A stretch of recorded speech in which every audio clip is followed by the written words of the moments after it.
ചേട്ടാ അച്ഛൻ്റെ അടുത്ത് പറഞ്ഞ് നിങ്ങളുടെ ഷോർട്ട് ഫിലിമിൽ എനിക്കിവിടെ ഒരു ചാൻസ് വാങ്ങിച്ച് താ ചേട്ടാ. അതിന് അവൻ ആര്? അച്ഛൻ വരെ കിഴങ്ങായി. അവന് കഥയൊക്കെ പറഞ്ഞു ആര്? ഞാൻ.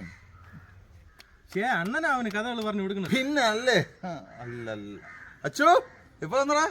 നിങ്ങൾ എന്നെ കിഴങ്ങാന്ന് പറഞ്ഞില്ലേ, ഞാൻ അപ്പോഴേ വന്നു.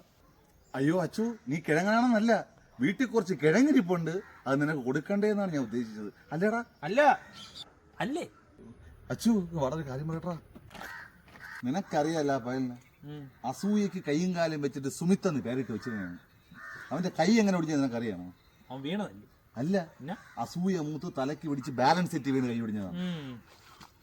ഇങ്ങനെയുള്ള ഒരുത്തന്റെ മുമ്പിൽ വെച്ച് എന്റെ അച്ചുമോനെ കുറിച്ച് നല്ലത് പറഞ്ഞ അവൻ നിന്നെ കമ്പയർ ഇല്ലടാ. നിങ്ങൾക്ക് എന്നോട് ഇത്രയും സ്നേഹം കേട്ടാ? ഞാൻ നിന്നെ സ്നേഹിക്കുന്നു അച്ചു. ഓഹോ, നിങ്ങൾക്ക് ചാൻസ് തരണോ വേണ്ടെന്നേ ഞാൻ ഒന്ന് ആലോചിക്കട്ടെ. അയ്യോ അച്ചു, അങ്ങനെ പറയലടാ. എന്ത്? ഒന്നുമില്ല, ഞാനൊരു ടാലന്റഡ് ഗേളാണ്. കയ്യറ, എനിക്ക് നേരത്തെ സംശയം ഉണ്ടായിരുന്നു, ഇപ്പൊ കൺഫേം ആയി. അണ്ണാ, നിങ്ങളെ പോലെയുള്ള ആൾക്കാരൊന്നും എന്റെ ഷോർട്ട് ഫിലിം എടുക്കാൻ പറ്റില്ല, മനസ്സിലായ? നിനക്ക് എന്നോട് അസൂയാണ്, അസൂയ. അണ്ണാ, ഇതിനൊക്കെ എന്തിനാണ് നിങ്ങളുടെ അസൂയ കാണിക്കുന്നത്? നിന്നെക്കാളും ഞാൻ ഒരു ടാലന്റഡ് ഗേ ആയതുകൊണ്ട്, നിന്നെക്കാളും കഴിവ് എനിക്കുള്ളതുകൊണ്ട്. ഓ, അതിനാണ് നിങ്ങൾ അങ്ങനെ പറഞ്ഞത് ടാലന്റഡ് ഗേ എന്ന്? അതെ, നീ എന്റെ അഭിനയം ഒന്ന് നോക്ക്, എന്നിട്ട് എന്നെ നീ എടുത്താൽ മതി. കാണില്ല, നോട്ട്. ഒരു മിനിറ്റ് വെയിറ്റ്.